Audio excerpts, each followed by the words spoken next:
Hi friends, welcome to my channel. இன்றைக்கி நாம் ராகி கூழ் எப்படி செய்கிறதுன்னு தான் பார்க்க போகிறோம், ஈஸியான மெத்தடில். இப்போ வாங்க வீடியோக்குள்ளே போகலாம். நான் ஒரு கப் ராகி மாவு எடுத்திருக்கேன். அதில் தேவையான அளவு தண்ணி ஊற்றி நம்ம இதை நைட்டே நல்லா புளிக்க வைக்க போகிறோம். காலையில் தான் நம்ம கூழ் கிண்ட போகிறோம். ஸோ அதனால் நைட்டே நம்ம இதை மாதிரி புளிக்க வச்சுக்கலாம்.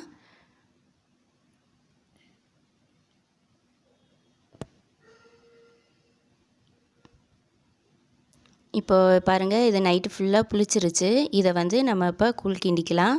நான் ஒரு கைப்பிடி சாதத்தை இந்த மாதிரி கையிலேயே ஸ்மாஷ் பண்ணி வச்சுருக்கேன். உங்களுக்கு ரைஸ் வேணால் சுகர் பேஷண்ட்டாக இருக்கவங்க வெறும் இந்த ராகி மாவு வச்சே நீங்கள் கூழ் கிண்டிக்கலாம்.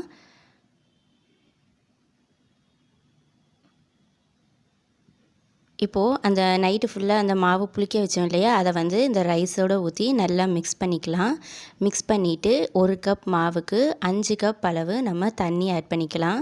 ஏன்னா இது நல்லா வேகணும். வெந்தால் தான் நமக்கு நல்லது. வேகாமல் நம்ம சாப்பிட்டோம்னா வயிற்றுக்கு ஒத்துக்காது. ஸோ அதனால் நம்ம ஒரு கப் மாவுக்கு 5 கப் தண்ணி ஊற்றி நல்லா இந்த மாதிரி கைவிடாமல் கிண்டி விட்டுக்கிட்டே இருக்கணும். லம்ஸ் ஃபார்ம் ஆகும். இப்போ பாருங்கள், கொஞ்சமாக நமக்கு கெட்டி பட்டுருச்சு. கைவிடாமல் கிண்டி விட்டுக்கிட்டே இருக்கணுங்க.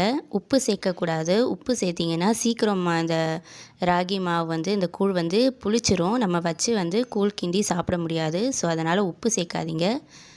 கையில் தண்ணி தொட்டுக்கிட்டு இப்படி தொட்டிங்கன்னா இந்த மாதிரி ஒட்டாமல் வரும். இப்போ நம்மளோட ராகி கூழ் ரெடி ஆகிடுச்சு. இதை இப்போவே சாப்பிட்டா டேஸ்ட்டாக இருக்காதுங்க. இது நல்லா ஆறணும். ஆறுனதுக்கப்புறம் நம்ம ஆஃப்டர்நூன் லஞ்சுக்கு இதை நம்ம எடுத்துக்கலாம். இப்போது இந்த கூழ் நல்லா ஆறிடுச்சு. மேலே ஒரு லேயர் மாதிரி ஆறினோடனே ஃபார்ம் ஆகும். அதை எடுத்து நம்ம வெளியே போட்டுடலாம்.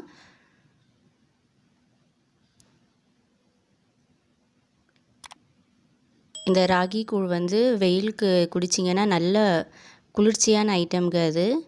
இது ரொம்ப டேஸ்ட்டாகவும் இருக்கும். நமக்கு எவ்வளோ வேணுமோ அவ்வளோ எடுத்துக்கிட்டு தேவையான அளவு தயிர், அதுக்கப்புறம் கொஞ்சோண்டு சால்ட், அப்புறம் தேவையான அளவு தண்ணி இது ஊற்றி நல்லா மிக்ஸ் பண்ணிக்கலாம். உங்களுக்கு வேணும்னா சின்ன வெங்காயம் கூட பொடி பொடியாக கட் பண்ணி இதில் நம்ம ஆட் பண்ணிக்கலாம்.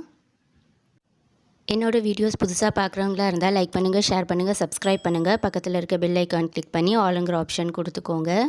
இந்த ராகி கூழை வீக்லி ஒன்ஸ் நீங்கள் ட்ரை பண்ணுங்கள். இது ரொம்பவே பாடிக்கு குளிர்ச்சி. அதனால் இதை கண்டிப்பாக ட்ரை பண்ணிவிட்டு எப்படி வந்துச்சுன்னு உங்கள் கமெண்ட்ஸ் எனக்கு கண்டிப்பாக சொல்லுங்கள்.